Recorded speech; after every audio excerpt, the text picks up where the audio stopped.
Hello everyone, so Kaushal this side. So आज हम देखेंगे कि next week Nifty Bank Nifty किस तरीके से परफॉर्म कर सकता है। बाय द वे, मैंने जो हमारा फ्राइडे वाला व्यू बताया था कि हर डीप में हमें एक बाइंग अपॉर्चुनिटी देखनी है, तो तुमने देखा होगा कि फ्राइडे में भी भले ही सेल ऑफ आया था, बट एक डीप के बाद एक अच्छी खासी रिकवरी फ्राइडे को भी हमें ये एंड ऑफ द डे देखने मिली थी। तो इसी तरीके से मैं मार्केट को एक्सपेक्ट करके चल रहा हूँ नेक्स्ट वीक भी, कि नेक्स्ट वीक का मार्केट इस तरीके से रह सकता है कि ये जो सपोर्ट रेजिस्टेंस मैंने प्लॉट किए, इसमें हमें रेजिस्टेंस को थोड़ा भी इग्नोर करना है। हमें सिर्फ हर सपोर्ट पे एक बाउंस के लिए ट्रेड लेना है। जैसे इन केस मार्केट तुम्हें यहाँ पे मिलता है तो हम एक सपोर्ट पे बाउंस का ट्रेड लेंगे, ये यहाँ पे मिलता है तो हमें यहाँ पे एक सपोर्ट के लिए बाउंस का ट्रेड लेना है, यहाँ पे मिलता है तो हमें एक सपोर्ट के लिए बाउंस का ट्रेड लेना है। मतलब स्ट्रेट फॉरवर्ड मार्केट नीचे नहीं आएगा। जैसे यहाँ से सपोर्ट लेके बाउंस लेके शायद नीचे आ सकता है, फिर इस सपोर्ट पे बाउंस लेके नीचे आ सकता है। तो इस तरीके से हमें मार्केट को प्ले आउट करना है। मैं रेजिस्टेंस पे इसलिए ट्रेड नहीं लेने के लिए बोल रहा हूँ क्योंकि अभी भी मार्केट में पॉजिटिव ट्रेंड ही है।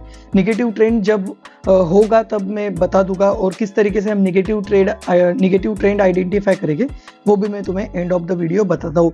तो यही एक आउटलुक नेक्स्ट वीक के लिए रहेगा कि जो इंपॉर्टेंट सपोर्ट है, जहाँ पे पीछे मार्केट ने बाउंस बैक लिया है, उस वाले सपोर्ट से हमें एक बाउंस बैक का ही ट्रेड हमें लेना है। तो रेजिस्टेंस, इंपॉर्टेंट रेजिस्टेंस पे तुम छोटी क्वांटिटी में सेल कर सकते हो। जैसे in case market gap up open होके इस एरिया में आता है तो इस एरिया में हम एक छोटी क्वांटिटी में सेल साइड का ट्रेड ले सकते हैं।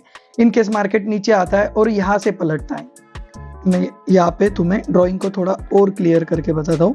मार्केट इस वाले सपोर्ट जोन पे आता है यहाँ से और यहाँ से पलट रहा है, तो इस वाले रेजिस्टेंस पे तुम छोटी क्वांटिटी पे ट्रेड ले सकते हो। मतलब बोथ साइड ट्रेड लेना है। उसमें हम जो बुलिश ट्रेड रहेगा वो अगर हम 100 क्वांटिटी में ले रहे हैं तो बियरिश ट्रेड लेंगे हम 25 क्वांटिटी में। मतलब सेल साइड का ट्रेड अभी हमें कम क्वांटिटी में लेना है। जब ट्रेंड एक बार फिर से डाउन साइड हो जाएगा या फिर ट्रेंड चेंज हो जाएगा तो हम जिस साइड ट्रेंड है उस साइड क्वांटिटी ज्यादा रखेंगे और अपोजिट साइड हम कम क्वांटिटी में ट्रेड करेंगे।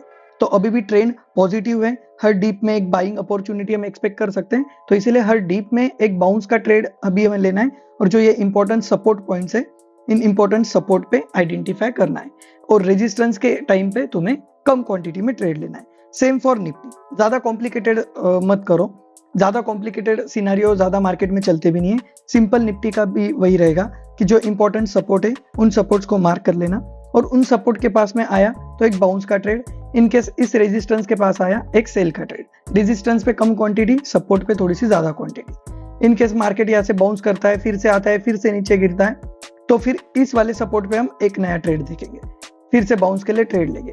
इन केस मार्केट ऐसे आता है, बाउंस के लिए आता है और यह इस एरिया से पलट रहा है तो फिर इस रेजिस्टेंस पे हम लेंगे ट्रेड, लेकिन कम क्वांटिटी में लेंगे। एक बार ट्रेंड चेंज हो जाता है, एक बार ट्रेंड हमारा पूरा बियरिश हो जाता है तो फिर हम बियरिश साइड ज्यादा क्वांटिटी रखेंगे, बुलिश साइड कम। लेकिन अभी फिलहाल बुलिश ट्रेड है, बुलिश ट्रेंड है, तो हमें बुलिश साइड में थोड़ी सी ज्यादा क्वांटिटी प्लान करनी है। तो ये है हमारा वीकली टाइम फ्रेम। तो वीकली टाइम फ्रेम पे मैं फिलहाल इस एरिया में एक ऐसी रेड डोजी एक्सपेक्ट कर रहा हूँ। रेड डोजी एक्सपेक्ट कर रहा हूँ, फिर भी मैं तुम्हें बुलिश ही ट्रेड लेने बोल रहा हूँ क्योंकि हमें बाउंस पे ट्रेड ही लेना है। लेकिन ये एक्सपेक्टेशन मेरा रहेगा, और जब हमारा ये एक्सपेक्टेशन हो जाएगा तो हम जो नेक्स्ट वीक रहेगा, मतलब ये करंट वीक नहीं, जब नेक्स्ट वीक रहेगा तब हम सोचेंगे कि ट्रेंड चेंज हो रहा है या नहीं। तो फिलहाल मेरा ऐसा मानना है कि नेक्स्ट वीक ट्रेंड चेंज हो सकता है, लेकिन फिर भी हमें बुलिश साइड ही ज्यादा क्वांटिटी रखनी है। एक बार जब ट्रेंड चेंज हो जाएगा, वो ट्रांजिशन फेज पूरा कंप्लीट हो जाएगा, तो फिर हम जो नया ट्रेंड है, जो बियरिश ट्रेंड है, उसमें हम ज्यादा क्वांटिटी के साथ ले सकते हैं। तो नेक्स्ट वीक मेरा एक्सपेक्टेशन है कि हम एक red doji weekly time frame पे देख सकते हैं। डेली टाइम फ्रेम पे भी हम रोज डिस्कस करेंगे। वीकली टाइम फ्रेम पे मुझे एक रेड डोजी दोनों निफ्टी में भी और बैंक निफ्टी में भी, दोनों जगह पे यही एक्सपेक्टेशन लग रही है। इस तरीके से निफ्टी में भी मुझे रेड डोजी ही लग रही है इस वाले जोन पे। तो वीकली टाइम फ्रेम पे निफ्टी और बैंक निफ्टी दोनों का व्यू नेक्स्ट वीक के लिए मेरा सेम रहेगा। अभी हम ऑप्शन चेन डिस्कस कर लेते हैं। तो ऑप्शन चेन में भी ऐसा उतनी पोजीशन नहीं बनी है क्योंकि लोग जनरली वीकेंड पे ज्यादा पोजीशन कैरी फॉरवर्ड नहीं करते। तो ऑप्शन चेन में भी तुम देख सकते हो इतनी हेवी पोजीशन नहीं है कि जिससे तुम कोई भी एक ट्रेंड आइडेंटिफाई कर सकते हो, कोई भी एक सिनेरियो आइडेंटिफाई कर सकते हो। लेकिन एक चीज क्लियर है कि 21,500 पे पुट राइटिंग काफी अच्छी है, तो 21,500 निफ्टी के लिए एक अच्छा सपोर्ट अभी भी रहेगा। इन केस कोई बियरिशनेस मार्केट आती है तो 21,500 इस वाले जोन से एक अच्छा बाउंस आ सकता है और 22,000 पे ऊपर रेजिस्टेंस है, तो ये लोग वीकली स्ट्रेंगल बेच देते तो उस वाली ये वाली वो पोजीशन रहती है, तो ये काफी far out of the money position रहती है। इन्हें देख के तुम प्रॉपर ट्रेंड नहीं आइडेंटिफाई कर सकते, बट यस मार्केट एक रेंज में रह सकता है, इससे एक सिनेरियो हमें क्लियर हो रहा है और ज्यादा पोजीशन नहीं बनी है, बट यस सपोर्ट 21,500 के आसपास एक अच्छा खासा है और 22,000 एक अच्छा खासा रेजिस्टेंस है। लेकिन जो एटीएम कॉल्स हैं वो भी अभी राइट होना चालू हो चुके हैं, हालांकि ये कोई बड़ी पोजीशन नहीं, बट वो भी राइट होना चालू हो चुके हैं। सो इन शॉर्ट ये एक ट्रेंड चेंज होने का एक काइंड ऑफ सिग्नल रहता है, तो मतलब ये काफी अर्ली रहेगा ऐसा बोलना, बट फिर भी ये एक सिग्नल मान के चल सकते हैं। बाकी एक अगर गैप अप या गैप डाउन आता है तो सारे कॉन्ट्रैक्ट चेंज हो जाते हैं, बट अभी करंटली ये सिनेरियो मुझे लग रहा है। और अगर बैंक निफ्टी में भी कोई एज सच पोजीशन नहीं है, 1,54,48,500 पे कॉल है, तो कॉल ज्यादा राइट है एज कम्पेयर टू पुट। तो अगेन बैंक निफ्टी में रेजिस्टेंस वाले एरिया में ही मतलब एक ट्रांजिशन फेज चालू हो चुका है, जहाँ पे मार्केट शायद नेक्स्ट वीक बियरिश टोन में चला जाए। अभी अर्ली होगा कुछ भी कहना, बट ज्यादा कॉल राइटिंग है एज कम्पेयर टू पुट। हालांकि ये पोजीशन अभी बिल्डअप होगी, बहुत ज्यादा पोजीशन अभी बिल्डअप नहीं हुई है, तो देखते हैं। यह ऑप्शन चेन बहुत ज्यादा वाइड हमें कोई सिनेरियो नहीं दे रहा है, बट यस निफ्टी थोड़ा हल्का सा बुलिश बता रहा है, बैंक निफ्टी थोड़ा बियरिश साइन बता रहा है।